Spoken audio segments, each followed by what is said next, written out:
स्वागत। आज हम एक ऐसी कहानी की गहराइयों में उतर रहे हैं जो कल्पना की हदों को पार करती है। रक्त वृक्ष का राज्य। ये कहानी है उत्तरी पर्वतों के उस पार बसे एक राज्य की, जहाँ की खूबसूरती कह सकते हैं उतनी ही हैरत अंगेज थी जितनी वहाँ की भयावहता। बिल्कुल। और ये जो विरोधाभास है ना, यही कहानी की नींव है।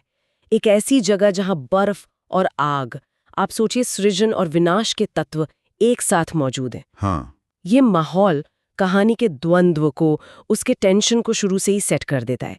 कुछ ऐसा जो सुंदर तो है पर खतरनाक भी। सोचिए जरा, एक बर्फीला इलाका, लेकिन उसके ठीक बीचों बीच धधकता हुआ सा एक राज्य, और उस राज्य के दिल में, उसके केंद्र में खड़ा है एक विशाल बहुत पुराना वृक्ष, रक्त वृक्ष। नाम ही देखिए, सिहरन पैदा करता है, क्योंकि इसकी जड़ें सिर्फ मिट्टी में नहीं धंसी हैं, बल्कि खून में सनी हैं। और यही वृक्ष उस राज्य के लिए सब कुछ है, मतलब शक्ति का स्रोत भी है और सबसे बड़ा अभिशाप भी। सही। ये महज एक पेड़ नहीं है, ये एक जीवित प्रतीक बन चुका है जिसके इर्द गिर्द पूरे राज्य का अस्तित्व, उसकी नैतिकता, उसकी नियति सब घूमता है। इस अनोखे राज्य के शासक थे राजा वृत्रदेव। उनके लिए तो ये वृक्ष देवता समान था। इसी वृक्ष से मिली, कह लीजिए, अलौकिक शक्ति। उसी के दम पर उन्होंने दुश्मनों को हराया, नेस्तनाबूद किया, अपनी सीमाएं बढ़ाईं और राज्य को ऊपरी तौर पर तो बहुत समृद्ध बनाया। लेकिन हाँ, क्या ऐसी ताकत कभी बिना कीमत चुकाए मिलती है? मुश्किल है, शायद ही कभी। और यहीं से कहानी का असली नैतिक पेंट शुरू होता है। हाँ, ये जो बाहरी समृद्धि है, शानो शौकत है, इसके पीछे छिपी कीमत क्या है? और इस कहानी में वो कीमत बहुत भारी है, बहुत ही डरावनी, मानव जीवन। हर पूर्णिमा की रात ये रक्त वृक्ष अपने देवता समान राजा से एक बलिदान मांगता है, किसी इंसान की बलि। उफ।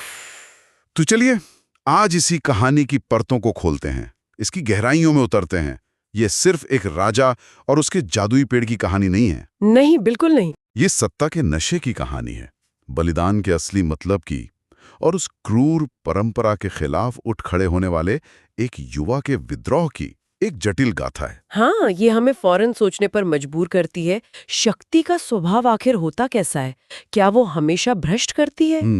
एक ऐसी एकारी जो एक हाथ से समृद्धि दे और दूसरे हाथ से जीवन छीन ले। ये विरोधाभास, ये टेंशन राज्य के हर वासी की जिंदगी का हिस्सा बन चुका था। सही कहा। और यहाँ दिलचस्प बात ये उभरती है कि कैसे एक भौतिक प्रतीक, मतलब ये पेड़, धीरे धीरे एक विचारधारा में बदल जाता है। एक ऐसी सोच जो सही गलत के सारे पैमाने धुंधला देती है। तो कहानी की शुरुआत वो होती है एक जोरदार जश्न से। हाँ, राजा विरतदेव ने अपने सबसे बड़े दुश्मन राजा सौर्यन को एक भीषण युद्ध में हराया है। जीत का नगाड़ा बज रहा है, सौर्यन का कटा सिर महल के मुख्य द्वार पर लटका दिया गया है। शक्ति का एक बहुत ही क्रूर प्रदर्शन। बिल्कुल। लेकिन इसी शोरगुल और जश्न के बीच रानी मेघाना के चेहरे पर चिंता की लकीरें साफ दिखती हैं। रानी की ये चिंता महज एक माँ या पत्नी की चिंता नहीं है, ये आने वाले अंधेरे का संकेत है। वो जानती हैं कि ये जीत, ये जश्न, ये सब अस्थायी है।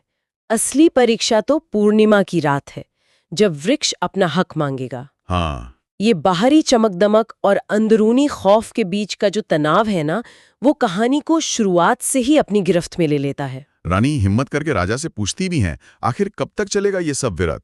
लेकिन उनका सवाल जैसे हवा में तैरता रह जाता है। और राजा का जवाब, वो उनके अटूट विश्वास को दिखाता है, या शायद कहे कि अंधे हो चुके विश्वास को। सही।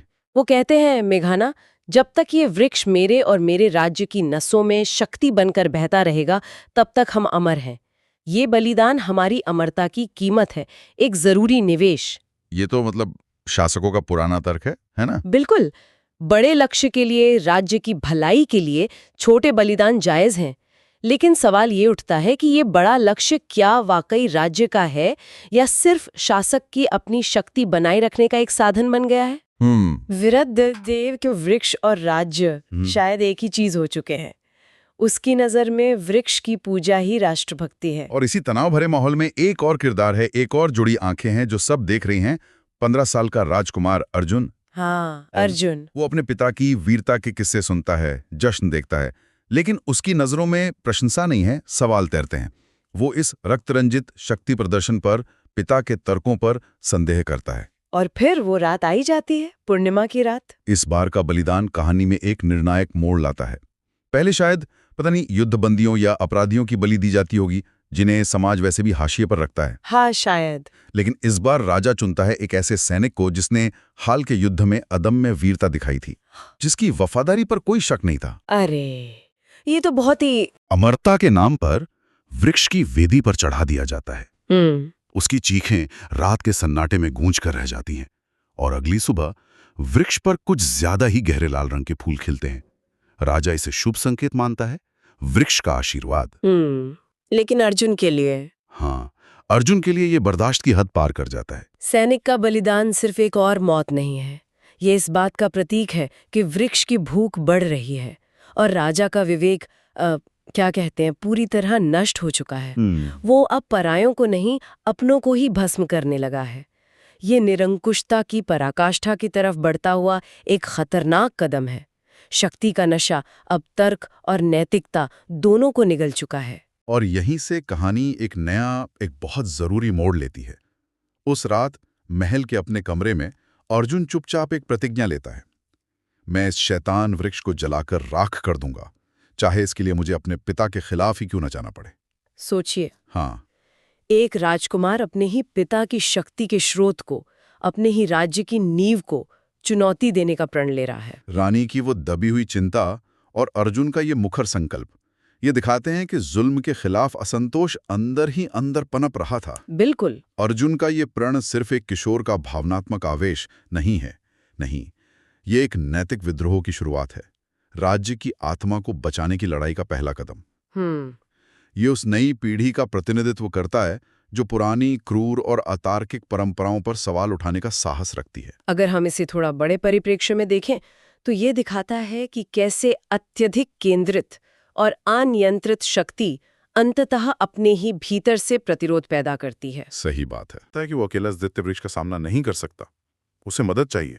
तो महल की सुख सुविधाएं छोड़कर गुपचुप तरीके से राज्य से निकल जाता है। और वो कहाँ जाता है? वो जाता है दूर पर्वतों में रहने वाले एक निर्वासित रहस्यमयी साधु राविक के पास।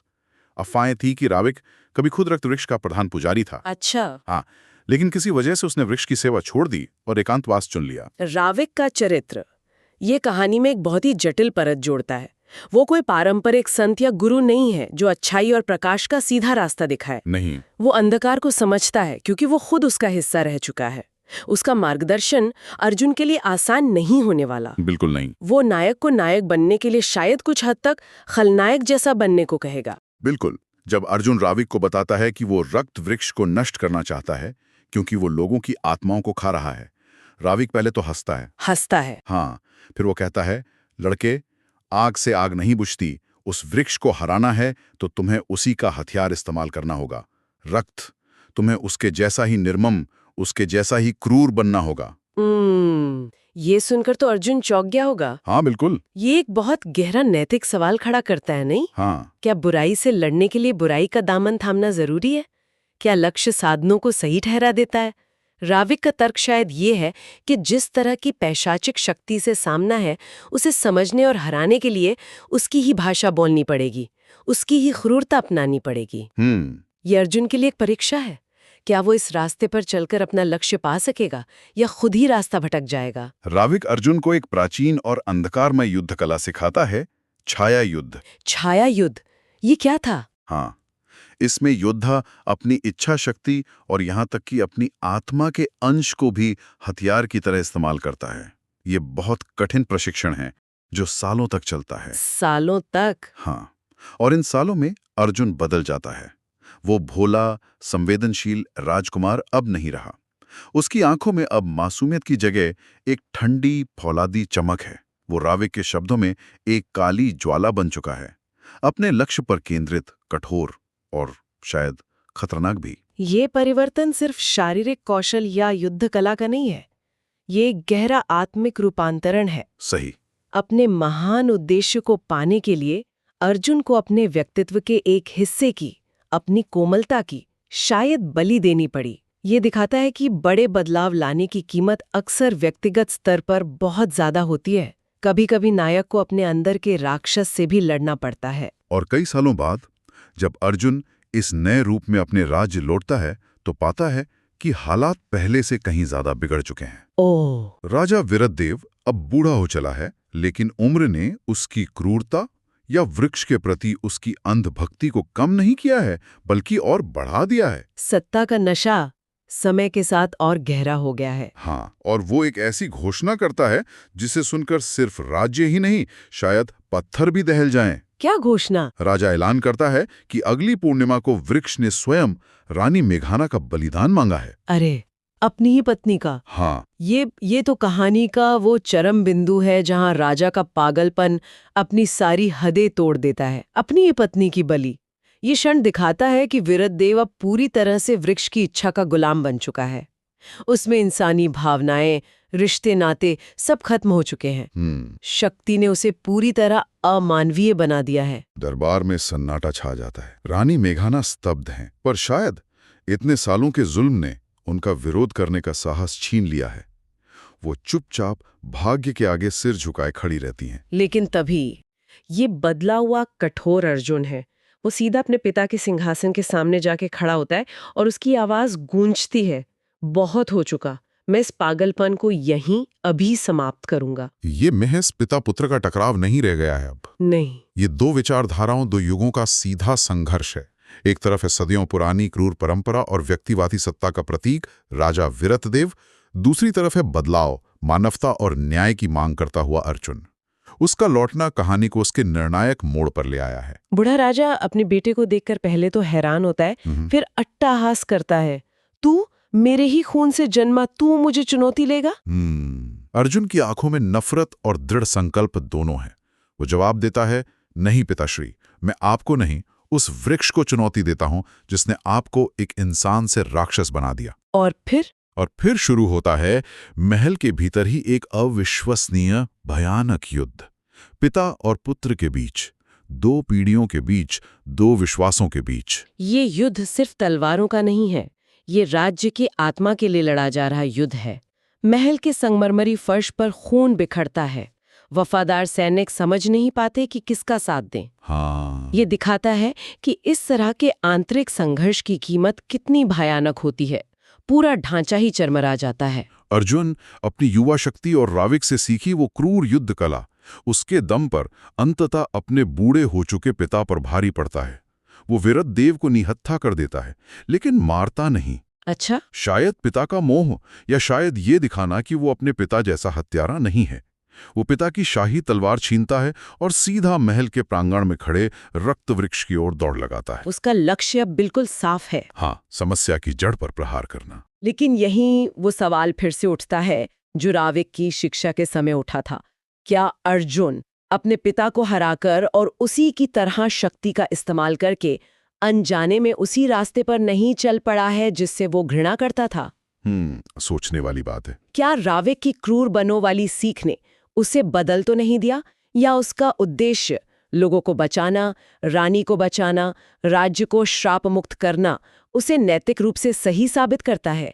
ये एक बहुत ही धुंधला क्षेत्र है जहां नायक और खलनायक के बीच की रेखा थोड़ी मिट सी जाती है। पूर्णिमा की काली रात है।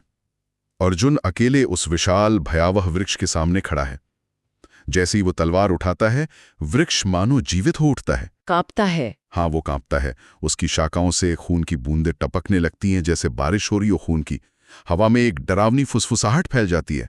वृक्ष का ये क्रोध ये दिखाता है कि वो सिर्फ लकड़ी और पत्तों का ढेर नहीं है। वो एक सचेत प्राचीन शक्ति है जो अपने अस्तित्व के लिए लड़ रही है। ये खून की बारिश और फुसफुसाहट शायद उसकी ताकत का प्रदर्शन है, अर्जुन को डराने की कोशिश। तभी एक और अविश्वसनीय घटना होती है। वृक्ष के तने के चारों ओर धुंधली आकृतियां उभरने लगती हैं। आकृतियां? कैसी आकृतियां? वे उन अनगिनत लोगों की आत्माएं हैं जिनका सदियों से इस वृक्ष के लिए बलिदान दिया गया था। वे मौन हैं, पर उनकी उपस्थिति ही चीख चीख कर कह रही है, हमें मुक्त करो। ओह, ये तो एक अत्यंत शक्तिशाली और मार्मिक क्षण है। ये दिखाता है कि वृक्ष की शक्ति इन्हीं बलिदानों पर, इसी पीड़ा पर टिकी है। हाँ, ये आत्माएं न सिर्फ पीड़ित हैं, बल्कि वे खुद इस श्राप के चक्र का हिस्सा बन चुकी हैं, वृक्ष को अनजाने में पोषित कर रही हैं। अर्जुन की लड़ाई अब सिर्फ एक पेड़ से नहीं, बल्कि इस पूरे रक्त रंजित इतिहास के बोझ से है। उसे सिर्फ वृक्ष को नहीं, इन आत्माओं को भी मुक्ति दिलानी है। इस भयावह और भावनात्मक क्षण में अर्जुन वो करता है जिसकी किसी ने कल्पना नहीं की होगी। वो अपनी तलवार से वृक्ष पर वार नहीं करता। नहीं तो क्या करता है? वो अपनी हथेली को चीर देता है। उसका अपना खून, विरुद्धदेव का ही खून, भूमि पर टपकता है। वो जोर से घोषणा करता है, जिस रक्त ने तुम्हें सींचा, उसी रक्त से तुम्हारा अंत होगा। मैं अपने वंश के पाप का प्रायश्चित अपने बलिदान से करूंगा। अपना रक्त? ये तो कहानी का सार ही बदल देता है। बिल्कुल। ये प्रतीकात्मक रूप से अत्यंत महत्वपूर्ण है। बिल्कुल। वो उसी शाही खून को बहा रहा है जिसने पीढ़ियों से वृक्ष को पोषित किया था, लेकिन इस बार पोषण के लिए नहीं, विनाश के लिए। ये स्वेच्छा से चुने गए आत्म बलिदान और जबरदस्ती थोपे गए बलिदान के बीच का जमीन आसमान का अंतर दिखाता है। वो शक्ति के स्रोत यानी रक्त का ही प्रयोग कर रहा है, लेकिन एक बिल्कुल विपरीत मुक्तिदायक उद्देश्य के लिए। ये राविक की शिक्षा का भी एक अलग स्तर पर प्रयोग है। क्रूरता बाहरी नहीं, अपने प्रति। खून से सनी हथेली से पकड़ी तलवार को पूरी ताकत से वृक्ष के मुख्य तने, उसकी हृदय जड़ मानी जाने वाली जगह पर घूंप देता है। और फिर एक कान फाड़ देने वाला विस्फोट होता है। विस्फोट? हाँ, ये टकराव संघर्ष का चरम बिंदु है। यहाँ अर्जुन की सीखी हुई क्रूरता, वृक्ष पर निर्मम प्रहार और उसका आत्म बलिदान का संकल्प, अपना रक्त देना, एक साथ मिलते हैं। ये दिखाता है कि शायद राविक सही था। बुराई से लड़ने के लिए कभी-कभी कठोर बनना पड़ता है, लेकिन शायद अंतिम विजय के लिए आत्मत्याग भी जरूरी है। विस्फोट से उठी आग की लपटें पूरे प्रांगण को घेर लेती हैं। एक पल को लगता है जैसे सब कुछ भस्म हो गया। वृक्ष, अर्जुन, शायद पूरा राज्य। लेकिन तभी? हाँ, तभी उस आग और धुएं के बीच आकाश से पानी की बूंदें गिरने लगती हैं। दशकों बाद पहली बार राज्य की भूमि पर निर्मल, स्वच्छ जल की वर्षा होती है। निर्मल वर्षा, ये सिर्फ मौसम का बदलाव नहीं है, ये प्रकृति का शुद्धिकरण का संकेत है। जैसे आसमान भी इस रक्त रंजित धरती के धुल जाने का इंतजार कर रहा था। आग विनाश है तो पानी सृजन और शुद्धि।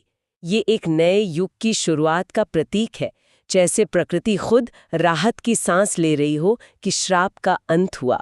अगली सुबह जब सूरज उगता है और धुआं छटता है, तो लोग आश्चर्य से देखते हैं, जहां कल रात तक वो भयानक रक्त वृक्ष खड़ा था, वो स्थान अब खाली है। उसकी जगह जमीन से एक छोटा सा सुनहरा पौधा अंकुरित हुआ है। सुनहरा पौधा? हाँ, जिससे मंद मंद सुनहरी आभा निकल रही है। रानी मेघाना और अन्य दरबारी आगे बढ़ते हैं। ये सुनहरा पौधा महज एक पौधा नहीं है, ये आशा का, पुनर्जन्म का और सकारात्मक परिवर्तन का सबसे शक्तिशाली प्रतीक है। ये दिखाता है कि सबसे गहरी, सबसे हिंसक जड़ों से भी जीवन और प्रकाश अंकुरित हो सकता है। सही कहा। विनाश की राख से ही सृजन संभव हुआ है। ये कहानी का सबसे बड़ा संदेश है। बदलाव संभव है, चाहे अतीत कितना भी अंधकारमय क्यों ना हो। अर्जुन घायल है, बुरी तरह थका हुआ है, लेकिन जीवित है। वो धीरे से उठता है, अपनी माँ रानी मेघाना का हाथ थामता है और कहता है, माँ, अब ये भूमि खून से नहीं, प्रकाश और जल से सींची जाएगी। और प्रजा उसे अपना नया राजा मान लेती है। अर्जुन देव, वो जिसने श्राप तोड़ा। राज्य में धीरे धीरे शांति और समृद्धि लौटती है, लेकिन इस बार की समृद्धि का आधार भय और बलिदान नहीं, बल्कि न्याय और जीवन है। तो अगर हम इस पूरी कहानी के सार को समेटें, तो ये हमें बताती है कि सबसे गहरे श्राप भी तोड़े जा सकते हैं और सबसे अंधकारमय विरासतों को भी बदला जा सकता है। हाँ। अर्जुन का सफर दिखाता है कि सच्चा नेतृत्व केवल शक्ति पाना नहीं है, बल्कि उस शक्ति का सही और नैतिक उद्देश्य के लिए इस्तेमाल करना है, भले ही उसके लिए कितना ही कठिन रास्ता क्यों ना चुनना पड़े और कितनी ही बड़ी व्यक्तिगत कीमत क्यों ना चुकानी पड़े। तो ये थी रक्तवृक्ष के राज्य की कहानी। एक सफर जो खून, डर और अंधकार से शुरू हुआ और प्रकाश, आशा और जीवन पर आकर खत्म हुआ। हाँ। अर्जुन देव ने सिर्फ एक अत्याचारी पेड़ और उसके प्रभाव में अंधे हो चुके राजा का ही अंत नहीं किया। उसने अपने पूरे राज्य को, अपनी प्रजा को एक नई दिशा दी, एक नई उम्मीद दी। बिल्कुल। ये कहानी हमें कई स्तरों पर सोचने को मजबूर करती है। शक्ति का नशा कैसे व्यक्ति और समाज को खोखला कर सकता है, सही। विरासत का बोझ कितना भारी हो सकता है और उससे मुक्त होने के लिए कितना साहस चाहिए। बलिदान का असली मतलब क्या है? क्या वो हमेशा दूसरों से मांगा जाना चाहिए या कभी-कभी खुद भी देना पड़ता है? और सबसे बड़ी बात, क्या अंधकार पर प्रकाश की विजय सिर्फ कहानियों में होती है या असल जिंदगी में भी संभव है? आज वो स्थान जहां कभी रक्त वृक्ष अपनी भयावह छाया डालता था, एक सुनहरे वृक्ष का घर है। कहानी कहती है कि ये वृक्ष सूर्य की किरणें पीकर बढ़ता है, खून नहीं। ये बदलाव, ये रूपांतरण अपने आप में एक बेहद शक्तिशाली संदेश देता है। हाँ, और यहाँ जो बात गहराई से सोचने वाली है वो ये है कि कैसे एक ही स्थान का प्रतीकवाद, मतलब सिंबोलिज्म, पूरी तरह बदल सकता है। बिल्कुल। जो जगह कभी डर, मौत और जुल्म का प्रतीक थी, वही अब आशा, जीवन और मुक्ति का प्रतीक बन गई है। ये हमें याद दिलाता है कि इतिहास स्थिर नहीं होता, उसे बदला जा सकता है। बुरे अतीत की छाला से निकलकर एक बेहतर भविष्य बनाना मुमकिन है। कहानी के अंत में एक बड़ी दिलचस्प बात कही गई है। ऐसा माना जाता है कि अगर कोई सच्चे मन से उस सुनहरे वृक्ष के नीचे खड़े होकर कोई शपथ ले तो उसकी आत्मा कभी अंधकार के रास्ते पर नहीं भटकती। जरा सोचिए, आज के हमारे समय में लोग किस तरह के अंधकार, चाहे वो नफरत हो, लालच हो, निराशा हो या अन्याय हो, इनसे बचने के लिए ऐसी किसी प्रतीकात्मक जगह पर शपथ लेना चाहेंगे। और ये हमें क्या सिखाता है कि जहां कभी रक्त गिरा था, जहां हिंसा का राज था, वहां अब जीवन और आशा पनप सकती है। सोचने वाली बात है। इसी विचार के साथ आज की ये गहन पड़ताल यहीं समाप्त करते हैं।